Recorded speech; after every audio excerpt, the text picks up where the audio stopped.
Hey guys, welcome to the my channel. My channel name is Sani the English Grammar and my name is Dina. Guys, मैंने अपने last video में relative pronouns के बारे में बताया है। आज मैं आपको रिलेटिव प्रोनाउंस के बारे में डिटेल्स में बताऊंगी। गाइज, जो लोग 12th 11th या 12th में हैं उनके लिए ये वीडियो यूज़फुल है। जो लोग कॉम्पिटिटिव एग्ज़ाम दे रहे हैं उनके लिए भी मेरा ग्रामर, जो मैं आपको ग्रामर सिखा रही हूँ, वो उनके लिए भी यूज़फुल है। तो गाइज, बिना स्किप किए मेरे वीडियो को ज़रूर देखना एंड मेरे वीडियो को लाइक करना, शेयर करना, मेरे चैनल को सब्सक्राइब करना एंड बेल आइकन को भी प्रेस करना है, क्योंकि मेरे नेक्स्ट वीडियो की नोटिफिकेशन मिलती रहे। तो गाइज, आज मैं आपको relative pronouns uses with preposition, यानी कि मैं आपको relative pronouns uses with preposition, यानी कि रिलेटिव प्रोनाउंस के साथ हम प्रीपोजिशन यूज़ करके मीनिंगफुल सेंटेंस बनाएंगे। तो गाइज, यहाँ उससे पहले मैं बता दूँ कि आपको प्रीपोजिशन को यूज़ करके हमें मीनिंगफुल सेंटेंस बनाना है। तो पहले ये बता दूँ कि प्रीपोजिशन क्या है। What is the definition of preposition? तो preposition is the most important part in a English language. Preposition is the most important part in an English language. It is used to show a relationship between noun or pronoun in a sentence. यानी कि जो अंग्रेजी भाषा में preposition एक महत्वपूर्ण भाग है और वो it is used to show a relationship between noun or pronoun in a English sentence. यानी कि अंग्रेजी वाक्य में जो नाम और सर्वनाम है दोनों के बीच का संबंध कैसा है वो दिखाता है। इट इज फॉलो नाउन और प्रोनाउन इन अ सेंटेंस। तो अंग्रेजी वाक्य में नाम और सर्वनाम दोनों को अनुसरता है। It is never follow in verb, यानी कि वो जो क्रियापद है उनमें कभी भी वो अनुसरता नहीं है। तो प्रीपोजिशन के बारे में मैंने आपको डेफिनेशन बताई। अब हम जानेंगे कि हमारे प्रीपोजिशंस कौन कौन से हैं। तो हम जानेंगे कि उनका हिंदी में क्या मीनिंग है। तो इन यानी में, अंदर, इन यानी में अंदर, ऑफ यानी का, को, की, फ्रॉम यानी पास में से, फॉर यानी लिए, उनके लिए, जिनके लिए, उस अर्थ में हम लेंगे, विथ यानी साथ, बाय यानी द्वारा, थ्रू यानी द्वारा, टू यानी तरफ। तो गाइज, ये हमारे प्रीपोजिशन है। अब मैं आपको जो रिलेटिव प्रोनाउंस है उनके बारे में मैं डिटेल्स में बताने वाली हूँ। वही प्रोनाउंस मैं यहाँ पर बताऊंगी कौन कौन से हैं।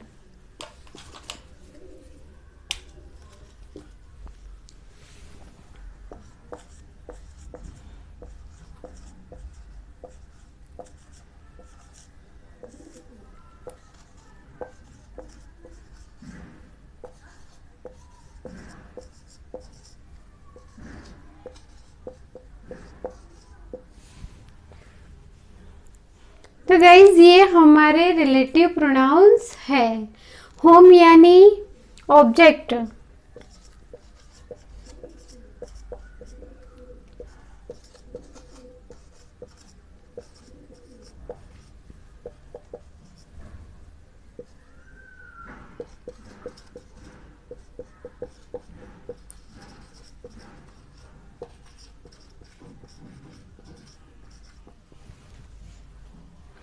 तो गाइज, ये हमारे तीन प्रोनाउंस है, होम, हुज एंड विच। मैं उसी के बारे में डिटेल्स में आपको बताऊंगी। प्रीपोजिशंस को यूज़ करके हम कैसे मीनिंगफुल सेंटेंस बनाएंगे वो मैं आपको बताऊंगी। तो फर्स्ट में होम, होम यानी ऑब्जेक्ट, होम है जो ऑब्जेक्ट का भाव दिखाता है। हुज यानी ओनरशिप, यानी कि हुज है वो चीज़, एंड जो मालिकी का भाव है वही दर्शाता है। थर्ड में है विच, विच यानी नॉन लिविंग, एंड अदर यानी कि जो निर्जीव है कोई चीज़ है, एंड अदर यानी कि कोई नान्यतर जाति है उनके लिए विच यूज होता है। तो गाइज अब मैं आपको विच, हुज एंड होम ये तीनों के बारे में मैं आपको अभी डिटेल्स में बता रही हूँ। तो फर्स्ट में हम देखेंगे होम।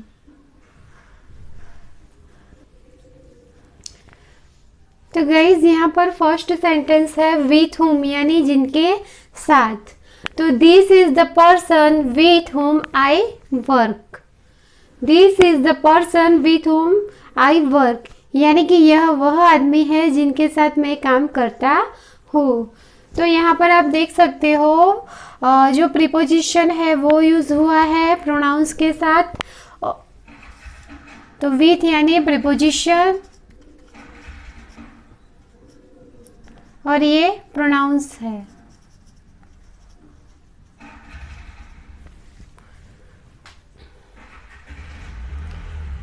तो गाइज यहाँ पर आप देख सकते हो this is the person with home I work यानी वो यह वह आदमी है जिनके साथ मैं काम करता हूँ।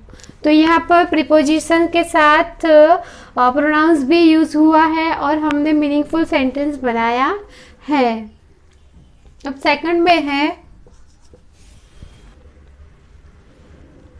तो गाइज यहाँ पर सेकंड में है इन होम यानी जिनके अंदर। तो mister Shah is the person in home I have great faith. तो मिस्टर शाह वह व्यक्ति है जिनके अंदर मुझे बहुत अत्यंत विश्वास है। तो यहाँ पर आप देख सकते हो इन होम यानी कि प्रीपोजिशंस के साथ साथ प्रोनाउंस भी है और हमने यह सेंटेंस बनाया है कि मिस्टर शाह वह व्यक्ति है जिनके अंदर मुझे अत्यंत विश्वास है। तो यहाँ पर आप देख सकते हो प्रीपोजिशन है और ये प्रोनाउंस है। फिर थर्ड में है,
तो गाइज यह थर्ड में है टू होम यानी जिनके तरफ, उनके तरफ। तो he is the officers to whom I have sent an application. तो यानी कि यह अमलदार है उनके तरफ मैंने अर्जी भेजी है। He is the officers to whom I have sent an application यानी कि यह अमलदार है जिनके तरफ, उनके तरफ मैंने अर्जी भेजी है। आप इन दोनों में से कोई भी ले सकते हो, जिनके तरफ या उनके तरफ। तो he is the officers to whom I have sent an application, यह अमलदार है जिनके तरफ मैंने अर्जी भेजी है। तो टू होम, तो आप देख सकते हो गाइज यहाँ पर टू यानी कि प्रीपोजिशन एंड प्रोनाउंस दोनों एक साथ यूज हुए हैं। फिर फोर्थ में है,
तो गाइज यहाँ पर 4th नंबर में है फ्रॉम होम, यानी जिनके पास में से।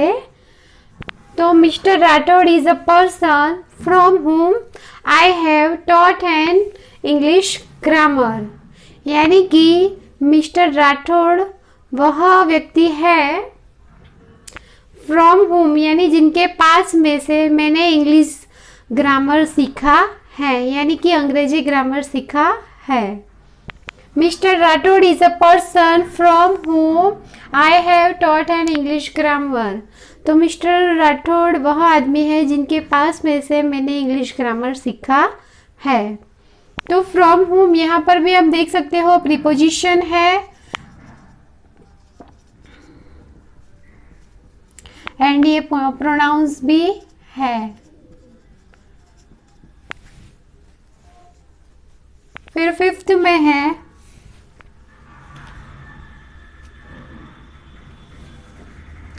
Through whom.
तो गाइज यहाँ पर थ्रू होम यानी जिनके द्वारा। Call the boy through whom you have sent a gift, यानी कि उन लड़के को बुलाओ जिनके द्वारा तुमने गिफ्ट भेजी है। Call the boy through whom you have sent a gift, यानी कि उन लड़के को बुलाओ जिनके द्वारा तुमने गिफ्ट भेजी है। तो यहाँ पर भी आप देख सकते हो थ्रू होम यानी कि प्रीपोजिशन एंड प्रोनाउंस दोनों साथ में यूज हुए हैं। अब मैं आपको गाइज हुज के बारे में बताऊंगी। तो गाइज यहाँ पर हुज यानी कि मालिकी का भाव दिखाता है। फर्स्ट में है विथ हुज यानी जिनके साथ। The man with whose the son I was playing is a doctor, यानी कि वह यह आदमी है जिनके बेटे के साथ मैं खेल रहा था, वह डॉक्टर है। The man with whose the son I was playing is a doctor, तो यहाँ पर यह आदमी जिनके बेटे के साथ मैं खेल रहा था वह डॉक्टर है। तो विथ हुज यहाँ पर यूज हुआ है preposition and pronounce.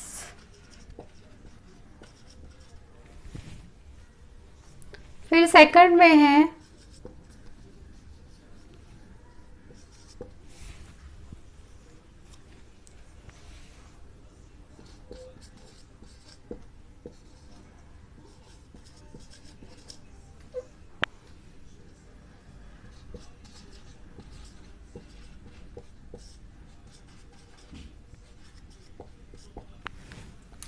For whose यानी जिनके लिए।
तो गाइज यहाँ पर सेकंड में है फॉर हुज यानी जिनके लिए।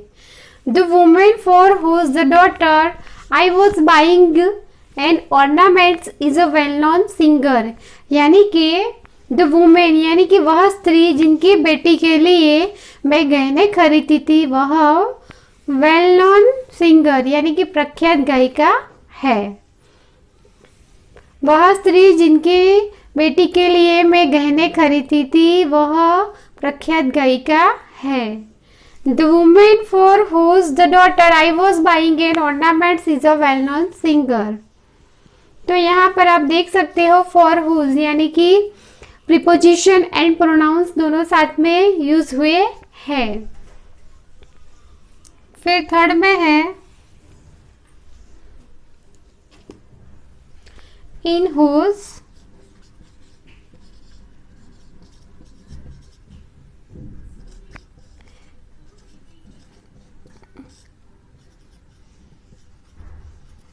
यानी कि जिनके अंदर। इन हुज यानी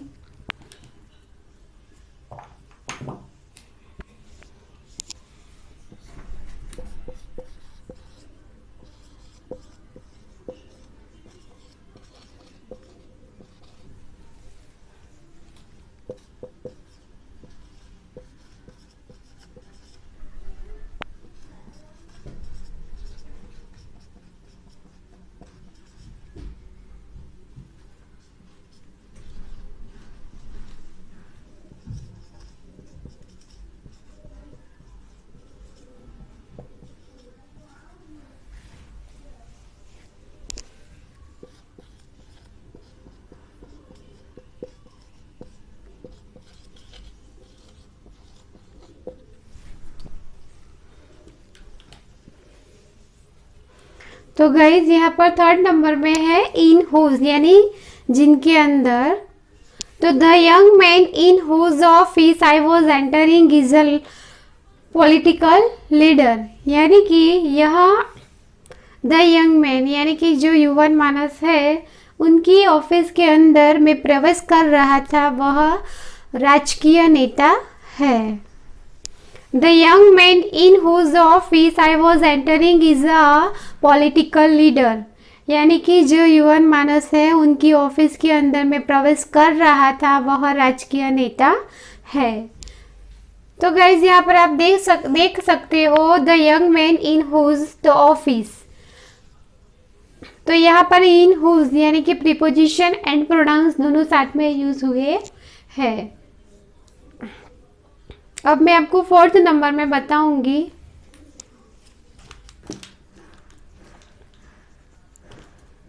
तो गाइज यहाँ पर फोर्थ नंबर में है बाय हुज यानी जिनके द्वारा।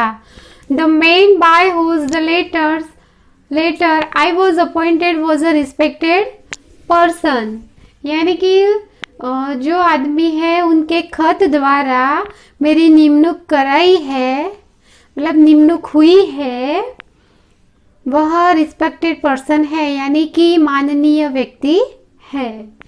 The man by whose the letter I was appointed was a respected person, यानी कि द मैन बाय हुज यानी कि वो आदमी है उनके खत द्वारा मेरी निमणूक हुई है वह माननीय व्यक्ति है। तो गाइज यहाँ पर आप देख सकते हो बाय हुज यानी कि प्रीपोजिशन एंड प्रोनाउंस दोनों साथ में यूज हुए हैं। अब मैं आपको विच के बारे में बताऊंगी।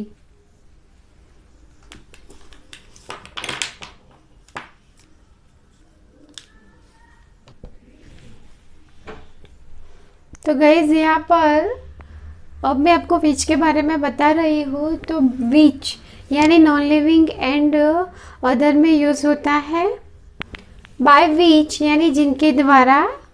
माई brother gave me a pen by which I wrote an answer paper, यानी कि मेरे भाई ने मुझे पेन दी उनके द्वारा मैंने अपना आंसर पेपर लिखा।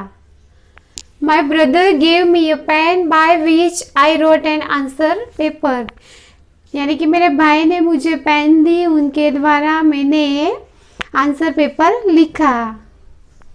तो बाय विच, जिनके द्वारा, उनके द्वारा दोनों में यूज़ कर सकते हो आप। बाय विच यानी कि पेन के द्वारा। किसके द्वारा? पेन के द्वारा। मेरे भाई ने मुझे पेन दी, उनके द्वारा मैंने अपना आंसर पेपर लिखा। तो यहाँ पर आप देख सकते हो गाइस, बाय विच, यहाँ पर प्रीपोजिशन एंड प्रोनाउंस दोनों साथ में यूज हुए हैं। अब मैं आपको सेकंड में बता रही हूँ, इन विच।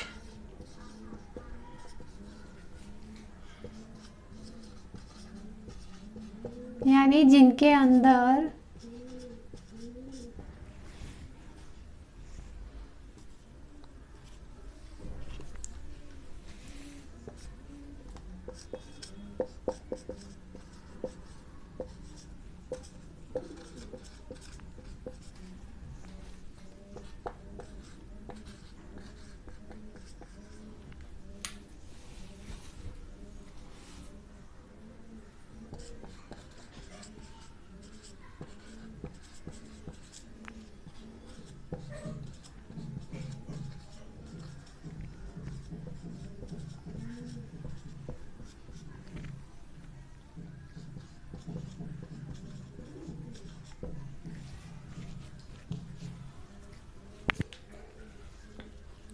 तो गाइस यहाँ पर सेकंड में है इन विच, यानी कि जिनके अंदर, उनके अंदर। तो आई found a book in which their way photographs of actor. I found a book in which their way photographs of actors. यानी कि मुझे जो पुस्तक मिला, उनमें, उनके अंदर अभिनेताओं के फोटोग्राफ्स थे। I found a book in which there were photographs of actors. यानी कि जो पुस्तक मुझे मिला, उनके अंदर अभिनेताओं की सारी फोटो थी। तो इन विच, उनके अंदर, जिनके अंदर। तो इन विच यानी, इन यानी प्रीपोजिशन एंड विच यानी प्रोनाउंस। अब हम थर्ड में लेंगे,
तो गाइज अब मैं आपको थर्ड नंबर में बता रही हूँ, फॉर विच। फॉर विच यानी जिनके लिए। This is the institution for which we demand the donation. यानी कि यह वही संस्था है जिनके लिए हम डोनेशन मांग रहे हैं, यानी कि दान मांग रहे हैं। This is the institution for which we demand the donation. यानी कि यह वही संस्था है जिनके लिए हम दान मांग रहे हैं। तो यहाँ पर फॉर विच यानी कि जिनके लिए, उनका अर्थ होता है, यहाँ पर फॉर यानी कि प्रीपोजिशन एंड विच यानी कि प्रोनाउंस दोनों साथ में यूज हुए हैं। This is the institution for which we demand the donation. यानी कि यह वही संस्था है जिनके लिए हम दान मांगते हैं। मैंने रिलेटिव प्रोनाउंस के बारे में अपने लास्ट वीडियो में सारे डिटेल्स बताई है। आज मैंने आपको यहाँ पर डिटेल्स में बताया है relative pronouns. Thanks for watching.